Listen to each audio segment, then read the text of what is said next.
getting there early in the morning, never leaving before 12 at night. With the guitar and I start playing, even if there ain't no one in sight. I'm just a poor boy from the country. I'm trying to live, I'm trying to make more money. I'm putting my ass on the line, 'cause today I never made a dime. 'Cause today I never made a dime.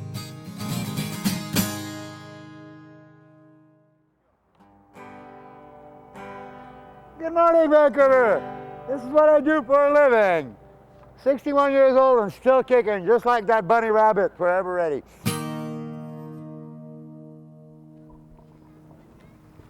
My name is Andre Girard, or I should say Andre Gypsy Girard. And I'm from a little place that doesn't exist anymore in Quebec, up north Quebec, called White Rapid in French, Rapide Blanc. And because of my dysfunctional family, we won't go into that, that would be boring, but because of my family, I was put into a private Catholic school in Quebec City, and the majority of the Catholic friars that took care of the school, they were abusing the kids sexually, and I didn't want no part of that, so I kept running away from that school. So I guess that would be my first experience as a gypsy, because here I am at 11 years old. I ran away from that school and would hitchhike all the way, all by myself, to all this wilderness. Truck drivers would pick me up, and I guess that would be the start of my gypsy-esque life, because it got into me. I love to travel. I became, all at once, I just couldn't stay in one place more than, a couple of months, and then I'd have to move on. I got tired of same old, and I wanted new things in my life all the time. I wanted that new experience. I didn't want nothing that was old. But I'll keep on playing all day long, do the best I can. I hope someone along the line, someone will understand that it's getting harder every day. I've played about 7 instruments, I wouldn't say professionally because I was a teenager, but 7 instruments quite well before I picked up the guitar. I picked it up at 15 years old in our school band, because the kid that was playing guitar was getting all the pretty girls. It didn't do a thing for the pretty girls, but it got me to play a pretty damn mean guitar. It got me a guitar to travel with, at least. I always had a girl with me now. But it is getting hard every day. I put a lot of me into what I do, the music, and it shows. A lot of people have told me it shows. There's a glow that comes when I'm singing, when I'm playing that guitar, when I hug her. Oh, that's what I want to do for the rest of my life.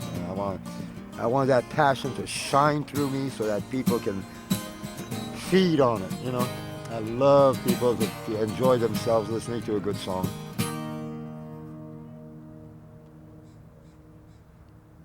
I went to Toronto when I was about 16, I guess, 15, 16. Started busking on Yorkville Avenue. That was my first, and as soon as I could cross legally 18 years old, boom, man, I'm gone. I'm into New York State. I started going to different towns, and I ended up in New York City. Everybody ends up in New York City. And I started inquiring about what it would take for me to go to college there. They said, well, you have to go for citizenship. And they told me also how long it could take, and this and that, and all the bullshit that you would have to go through. So I thought, I don't want to become an American. I want to keep my Canadian citizenship. I said, well, the only other way is you get married. So I found this girl and I married her, and so I got to stay there, and that's where I wrote my first song that's on this CD, Runaway Train. She made me a runaway train. I hated her guts with a passion. She could push every single button on my get angry list. I mean, every single one, she knew how to twist it, and man, oh man, she reminded me that it was only a marriage of convenience. Oh boy, was it ever. I wasted all this time trying to to get close to you. No matter what I say, no matter what I do. Well, baby, as of right now, I'm telling you, we're through. I'm not gonna run away, train, so get out of my way. I got no time to spare. Yeah, I can run away, train, that's a running late, and I really don't care. No, I really don't care. Take it away, train.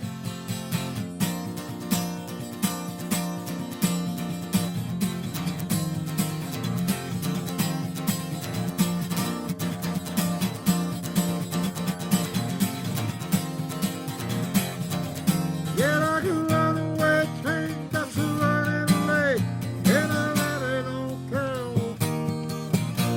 No, I really don't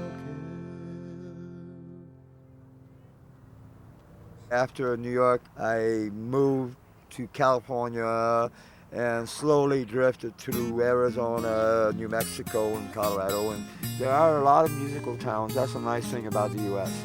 You have all the way from the East Coast to the West Coast. I came through. My favorites would be in order. Would be Boulder would be number one. San Francisco would be number two. My third choice would be Portland, Oregon. Phoenix, Arizona. I played a lot of music there. It's another nice musical town. Well, New York City, Sandusky, Ohio, Detroit, Michigan, Juneau, Alaska, Philadelphia, Pennsylvania, Salt Lake City, Woodstock, Austin, Texas. I got lonesome last night. My tobacco was stale.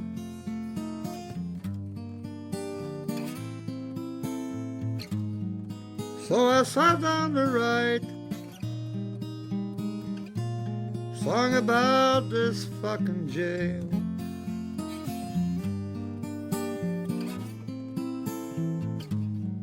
And after thinking, I named it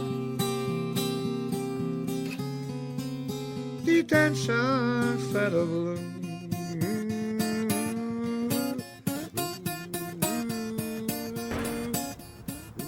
I've been in Vancouver ever since. I've been playing Granville and Kiss Beach for, God, people can tell you 25, 30 years. I mean, easy, you know, a long, long time.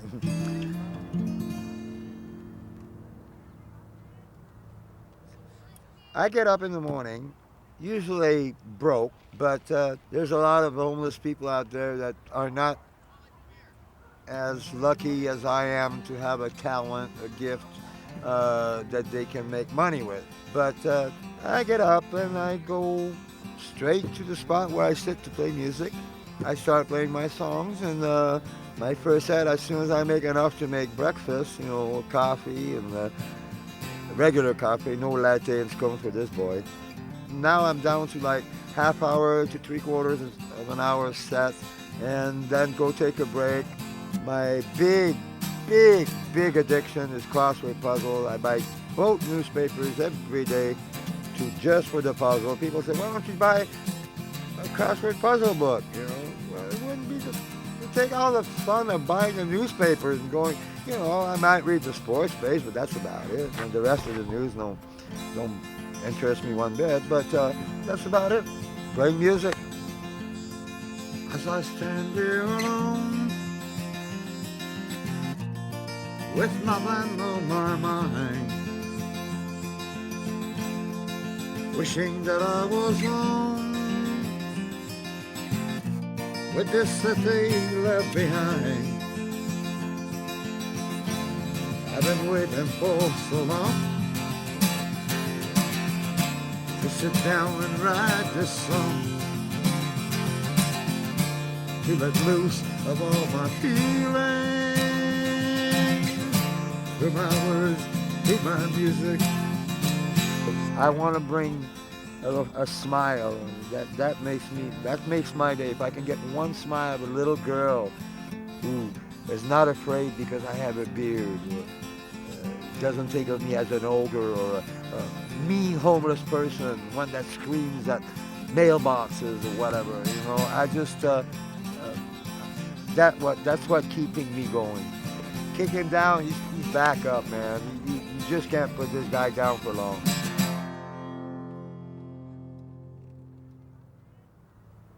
Being homeless in Vancouver now is very hard because you can't find a real place to sleep that's safe.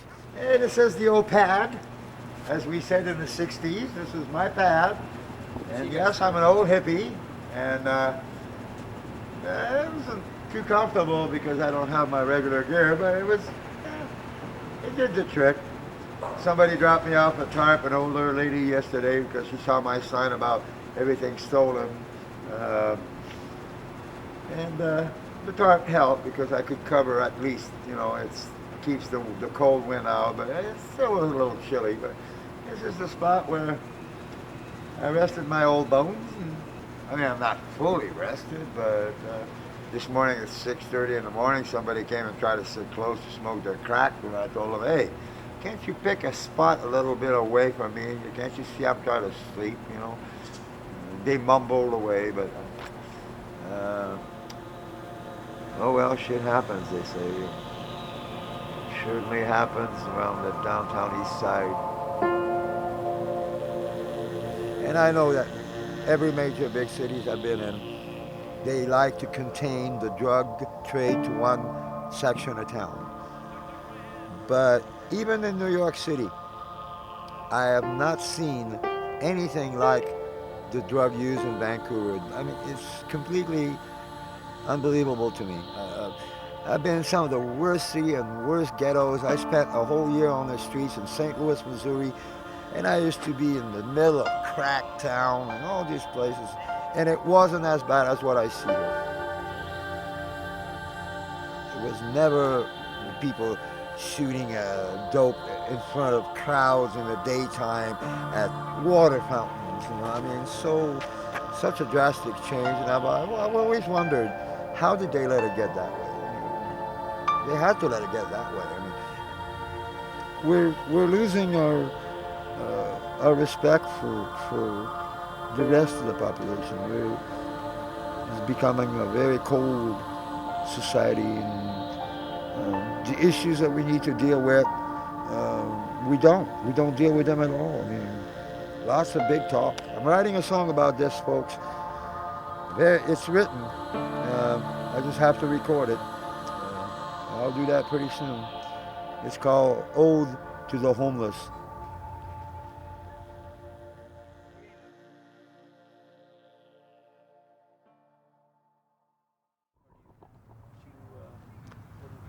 I don't think I could lose the gypsy in me. I think I've pretty much chosen to end my life the way I'm leading it now. I don't think you would call it a normal life. I don't think of myself as an abnormal person. I think of myself as pretty damn lucky sometimes, the lifestyle I have. I would like to be remembered for the goodness that my music brings to people. I'd like to be buried in a guitar-shaped coffin. I really would, with my guitar with me. That's about the only thing. That's the thing that I'd like to mention to people. I don't know where you go as a homeless person if you die here in Vancouver. I've asked some people about that. They don't know either. But the thing, I'm not afraid of dying. I'm just not happy that I don't know where I'll be buried. And I'm sort of sad that there won't be nobody at my gravesite, because probably since nobody knows where they bury homeless people, nobody will know where I'm at. And I would like to have a few people having a couple of beers over my grave and remembering me as who I was, with my music and stuff. That's the only part that bothers me a little bit.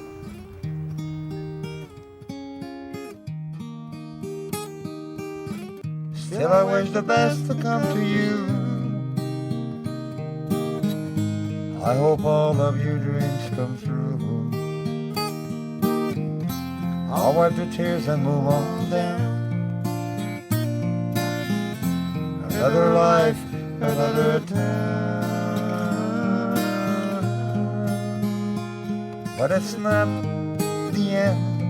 Gotta keep on going, my friend, 'cause tomorrow is a brand new day. Try and smile again, even if you think you can't. And listen, can't you hear that music play? Listen, can't you hear that music play? I don't know what I'm going to do when the day comes that I can't play music anymore, because it's become, to me, like it's a passion that almost a mania. I sometimes refer to myself as a music maniac, because I'm an M&M, because I love it so much, and knowing that I won't be able to do it much longer, uh, I pray that I will be able to, but I know from the way my hand feels, and the swelling in it from my cancer, because prostate cancer unfortunately makes you swell, so it's a very uncomfortable cancer with people that have it. But I want to be able to make someone happy during the day. I mean, that one smile from that little girl with her mother, and all those things that are so special to me, that's what's keeping me going. And I'm sure, I'm positive that it's keeping me from letting the cancer take over completely. The passion is keeping that cancer from going full tilt. I'm positive of that.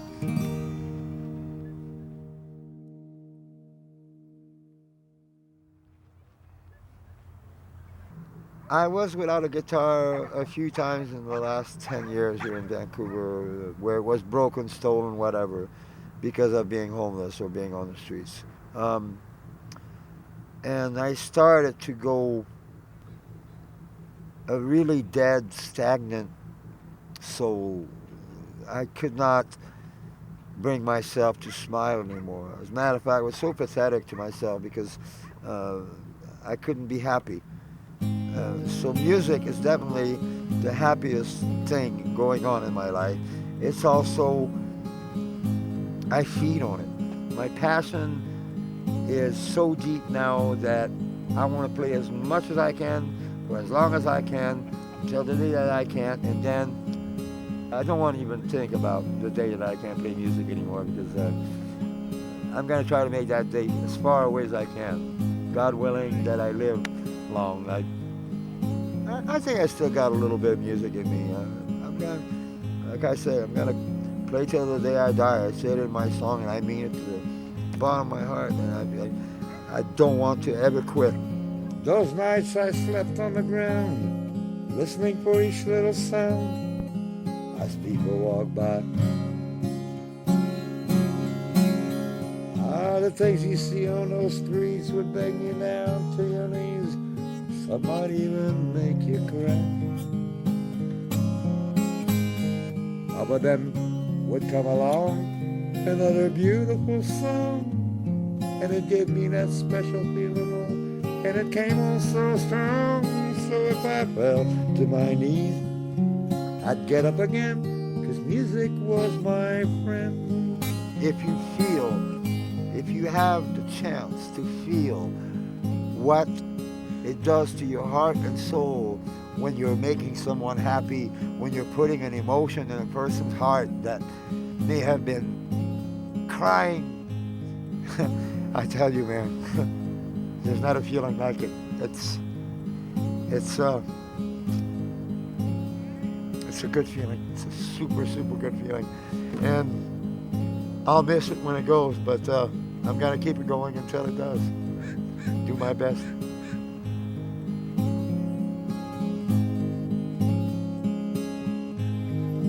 Oh, but then I saw a light, and it was shining so bright, and this voice kept telling me that everything would be alright. So if I fell to my knees, I'd get up again, 'cause music was my friend.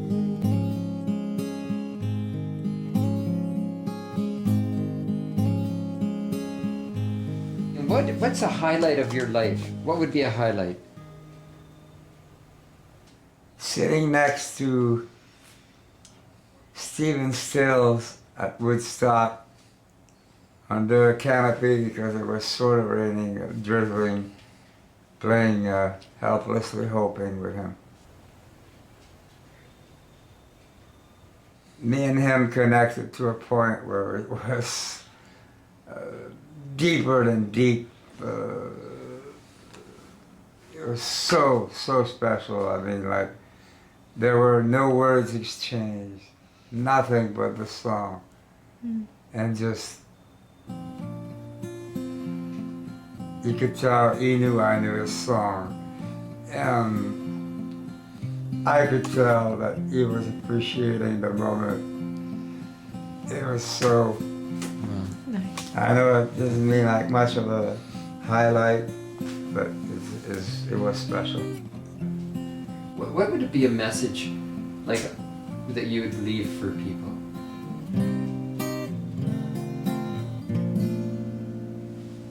My message would be 3 words. Be a friend. That would be my message. All the people out there, everyone on the streets of Vancouver, everywhere on the streets, everything, every city. Be a friend in the context of care about someone in a special way. I have found out through the homeless cancer relationship that it's very lonely sometimes out there. It's like you wish you had someone to talk to in a way that you just don't do every day. And the someone is not there. It's like, you know, you need a special ear to listen to your special words. Also remember that there are hands to hold. There are bodies to hug. There are smiles to give people. Yeah.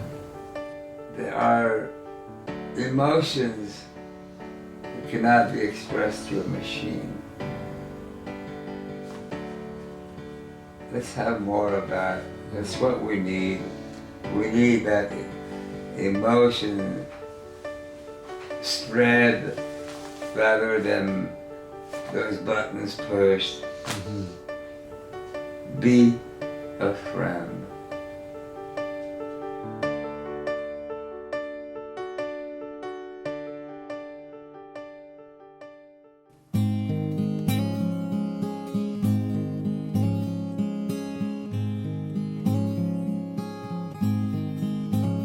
When I thought I was alone and all I could do was groan, all those feelings inside, I would go from town to town. Jim Beam almost got me drowned, but there was no place to hide. Oh, but I remember that all through those years, there was this part of me that took care of my fears. I kept saying I can't, got so close to the end, but music was my friend. I'm not gonna be going senile and all shrivelly on all you folks out there. I came with life. I'm going with life. God bless me.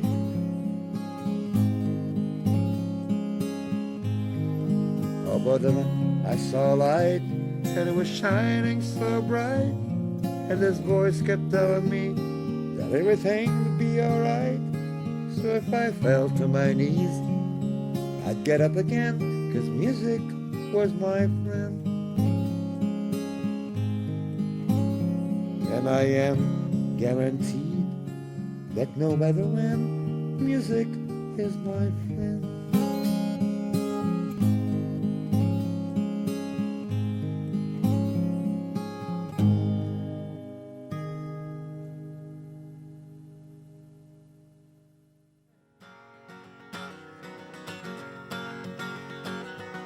days I wish I could just lie in bed. The demons hard at work inside my head. But somehow I always find a way to rise. 'Cause to get your dues, you have to pay the price. I'll keep on strumming till the day I die. Then I'll find me a guitar up in that big blue sky. So if you hear Cat Stevens coming from up above, it'll just be me saying hello, sending my love. 'Cause my dad said, boy, beyond the rainbow, you'll find the sun. And that's the way God meant for things to be. And when you're down and you don't think you can trust anyone, the sun will brightly shine for you to see. Oh, there's a good life out there for you and me. Yeah, there's a good life out there for you and me. And there's a good life out there for you and me. You and me. You and me.